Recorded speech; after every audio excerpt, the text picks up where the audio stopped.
আজকে বানাতে চলেছি দেশি মুরগির ঝোল। চলুন আপনারা দেখুন। দেশি মুরগিটা কাটা হয়ে গেছে, ধোয়া হয়ে গেছে। আমি ভিনিগার দিয়ে একটু ভিনিগারটাকে ভালো করে মাখিয়ে নিলাম। কড়াইয়ে সর্ষের তেল দিয়ে গরম মশলা দিয়ে পেঁয়াজটাকে লাল করে ভাজতে দিচ্ছি। পেঁয়াজটা বেশ একটু লাল লাল ভাজা হয়ে গেছে, তারপর মশলাটা দিয়ে দিচ্ছি, আদা রসুন পেস্টটা। তারপরে আমি ভালো করে আদা রসুন পেস্টটাকে কষিয়ে নিচ্ছি। তারপরে আমি চিকেনটা দিয়ে দিলাম। দিয়ে দেবার পর আমি ভালো করে কষিয়ে নিচ্ছি।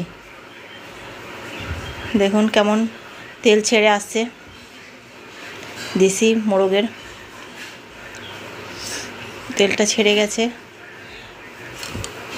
সুন্দর করে কষিয়ে নিচ্ছি। দারুণ কালার এসছে।